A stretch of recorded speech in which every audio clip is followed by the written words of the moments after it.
Quel placement financier pour accroître ses revenus? Assurance vie, SCPI, produits retraite ou encore rente viagère? On fait le point tout de suite avec le cabinet Tessèdre et Associés.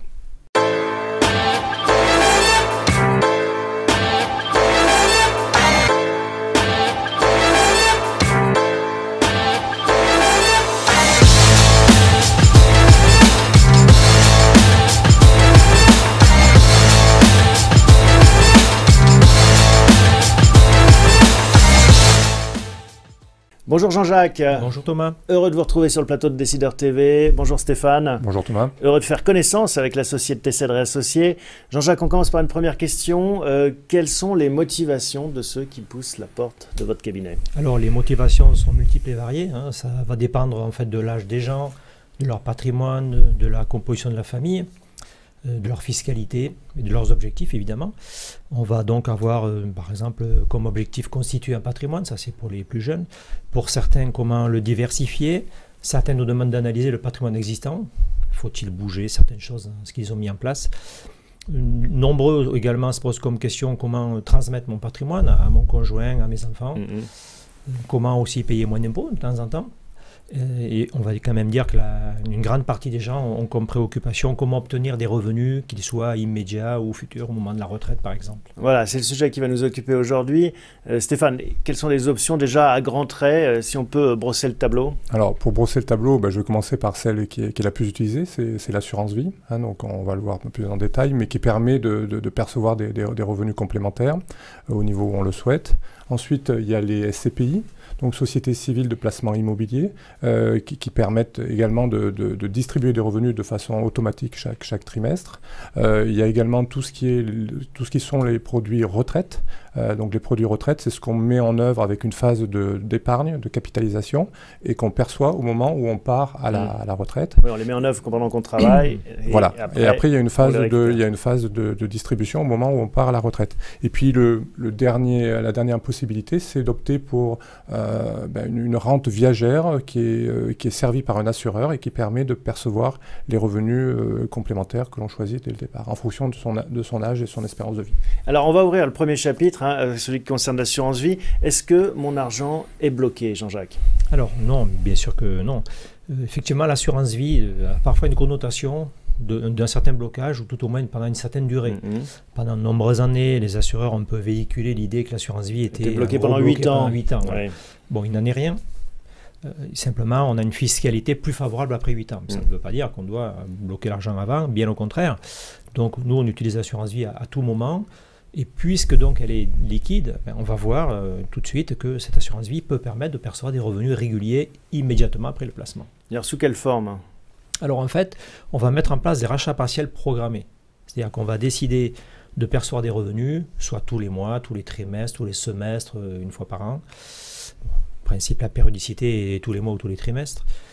Et donc, on va mettre en place des revenus, on va déterminer quel est le montant que l'on veut. Donc la formule est extrêmement souple.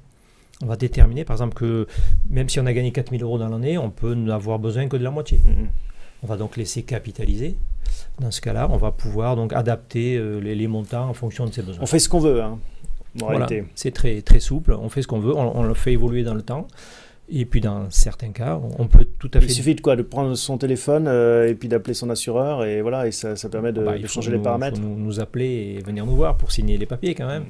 Mais oui, on va adapter. On peut aussi décider qu'on va retirer beaucoup plus que ce qu'on gagne, quitte à appauvrir le contrat et l'annuler au bout de quelques années. En termes de fiscalité, Stéphane? Alors, en termes de fiscalité, tout à l'heure on a parlé des 8 ans, mais il faut savoir que sur les contrats d'assurance vie, il y a une dégressivité dans la fiscalité. Et il y a donc plus on attend et plus le contrat est ancien, plus la fiscalité est faible. Et après 8 ans, on a la fiscalité la plus faible qu'on peut avoir sur un produit d'épargne. Donc c'est pour ça que l'assurance vie, c'est plébiscité. Voilà, l'assurance vie est plébiscitée. Après, il y a une autre chose très importante, c'est que sur l'assurance vie, quand on décide de percevoir des revenus dont Jean-Jacques a parlé, ces revenus, sur les revenus que l'on perçoit, il y a une partie qui est fiscalisée et l'autre partie qui est considérée comme du capital que l'on retire. Et donc ce capital, lui, n'est pas fiscalisé. Donc on n'est fiscalisé que sur une toute petite partie des intérêts que l'on perçoit. Et ça, c'est un autre avantage. On sait qu'on peut investir cette assurance vie sur différents supports, hein, fonds euros, unité de compte. Comment est-ce qu'on fait sa répartition? Alors, quand on opte pour des revenus programmés, je dirais qu'on a tendance à opter pour les supports les moins volatiles. Donc, on va, dans une grande majorité, opter pour le support en euros qui permet d'avoir des revenus garantis. Donc ça permet aussi de pouvoir retirer tous les mois, tous les 3 mois, sans prendre en compte les variations des marchés boursiers.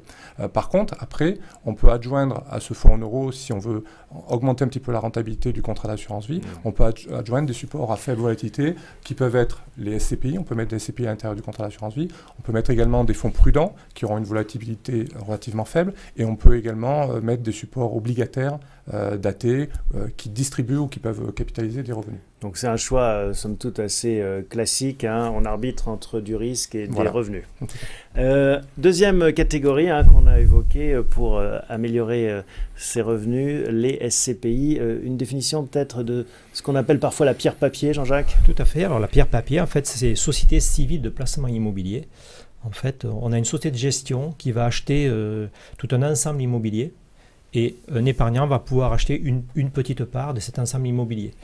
L'avantage donc d'une SCPI, c'est qu'on peut y accéder avec de faibles montants. On peut acheter 10 000 euros, 20 000, 30 000 euros. On ne s'occupe pas de la gestion. Donc on n'a pas à aller voir son locataire pour encaisser les loyers. On ne s'occupe pas des réparations. Donc c'est très confortable. Tout est sous-traité. Investit, voilà, on donne un RIB et au bout de 3 mois, on encaisse des loyers. Il y a différents SCPI aussi, laquelle il faut privilégier pour augmenter ses revenus? Il y a en fait 3 catégories de SCPI. Il y a les SCPI de défiscalisation, il y a les SCPI de plus-value, assez rares mais ça existe. Et nous on va s'intéresser à la 3e catégorie, les SCPI de revenus. Donc les SCPI de revenus en fait sont des SCPI constitués d'immobilier d'entreprise, bureaux, boutiques, murs de magasins. C'est cet immobilier-là, donc c'est un immobilier auquel le particulier ne peut pas accéder normalement. C'est cet immobilier-là qui va nous donner la meilleure rentabilité, donc une rentabilité aujourd'hui qui tourne autour de 5%. D'accord, 5%. Et alors quel type de fiscalité pour cette rentabilité? Alors là donc on est sur un produit de distribution, donc distribution de revenus fonciers. Donc on va être imposé à l'impôt sur le revenu comme des revenus fonciers. Donc en fonction de sa tranche marginale d'imposition et également soumis aux prélèvements sociaux. Donc effectivement les SCPI seront privilégiés pour les personnes qui sont moins fortement imposées par rapport à d'autres solutions qu'on a vues précédemment. Alors autre option, la 3e dans la liste qu'on poursuit pour augmenter ses revenus, les produits retraite. Qui peut souscrire ces produits? À qui s'adressent en priorité ces produits, Stéphane? Alors, ces produits vont s'adresser, au départ, ils avaient été mis en place pour les indépendants, c'est-à-dire les travailleurs non salariés. C'est la loi Madelin en 1994. Et donc, c'était des produits qui permettaient de déduire les cotisations que l'on versait dans le cadre de ce financement de la retraite de son impôt de ses bénéfices. Et puis, en 2003, le législateur a décidé de l'étendre également aux salariés. Donc, ça a été le PERP, donc plan d'épargne retraite populaire. Et donc, ça permet aux salariés également de déduire les cotisations qu'il verse pour la retraite de son revenu imposable. Donc c'est intéressant d'un point de vue de la déductibilité des cotisations. La contrainte, c'est qu'il faut attendre l'âge de la retraite, l'âge de la retraite légale, pour pouvoir percevoir soit sous forme de rente viagère, soit sous forme de capital partiellement pour le PERP. Bon, ça c'est une contrainte qu'il faut avoir en tête, on ne peut pas sortir quand on veut. Et à quel prix sort-on? Alors donc Stéphane l'a dit justement, il s'agit de faire un placement pour la retraite. Donc on n'en sort qu'au moment de la retraite. En ce qui concerne la fiscalité, en fait, ce sera un revenu complémentaire. Donc il sera fiscalisé comme une pension classique, tout simplement. Alors, à côté de ça, il y a la 4e catégorie, la rente viagère, qui sont des purs produits de rente que proposent les assureurs. Qu'est-ce qu'il faut savoir, qu'est-ce qu'il faut avoir en tête concernant ces produits? Effectivement, la dernière solution pour avoir des revenus que nous avons choisi aujourd'hui, c'est la rente viagère immédiate. Bon, c'est quand même un produit assez rare d'utilisation. très typé. Qu'est-ce que c'est exactement? C'est un épargnant amène un capital à un assureur et perçoit immédiatement une rente viagère. C'est-à-dire que ce n'est pas une rente qui se dénoue après un placement. Donc j'apporte 200 000 euros et tout de suite ça va déclencher des revenus. Voilà. Alors ces revenus vont dépendre de l'âge que j'ai. En fait, une rente viagère n'est pas très intéressante avant 65 ans. Il faut avoir au moins 65 ans, voire plus de 70 ans. L'intérêt d'une rente viagère, en fait, c'est que c'est un revenu certain toute la vie. Donc, je vais, par exemple, à 71 ans, j'aurai une rente qui sera supérieure à 4%. Et je vais la toucher toute ma vie. Et si je décède? Alors, ce que nous conseillons à nos clients, c'est évidemment de ne pas prendre une rente sans garantie. On ne sait jamais, n'importe qui peut disparaître prématurément et auquel cas le capital qui est déjà aliéné, en plus, serait perdu. Oui. Donc, on conseille de prendre des garanties. Bon, les garanties, ça peut être, par exemple, une réversion au conjoint à 60%, à 100%, comme une retraite classique. Ça peut être une garantie décès, ça peut être des annuités certaines.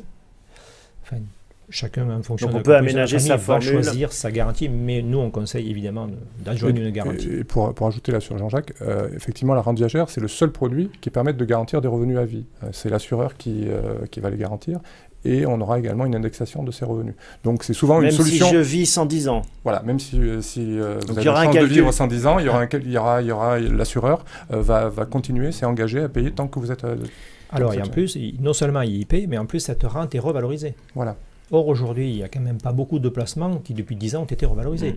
Celui qui veut des revenus d'un contrat d'assurance vie, il tablait sur 4% il y a 10 ans, admettons, aujourd'hui il va tabler sur moins de 2%. Bien sûr. Alors que la rente viagère est revalorisée en ce moment de 1% par an à peu près, puisqu'il y a très peu d'inflation. Donc ça veut dire que j'ai aujourd'hui une rente supérieure à il y a 10 ans. C'est quand même quelque chose d'intéressant. Voilà, c'est une des seules façons de garantir des revenus. La fiscalité? Alors la fiscalité, bon, Jean-Jacques a parlé de la fiscalité des rentes viagères en sortie de contrat retraite, donc qui est imposable comme une pension et retraite, donc c'est-à-dire après abattement de 10%. Et par contre, là, on est sur une rente viagère à titre onéreux. Donc là, on est imposé en fonction de l'âge en entrée en jouissance de cette rente. C'est-à-dire que, je vais prendre un exemple, pour quelqu'un qui a plus de 70 ans, qui commence sa rente après 70 ans, tout à l'heure on parlait des âges à partir desquels il fallait commencer, à partir de 70 ans, on aura une imposition sur 30%, du montant de la rente. Donc c'est aussi un intérêt de commencer un petit peu plus tard. Bon, on a vu ces différentes options, 4 principales, 4 familles, 4 grandes familles qui s'offrent à nous si on veut augmenter ses revenus. Comment est-ce qu'on fait l'arbitrage? Comment on s'y retrouve?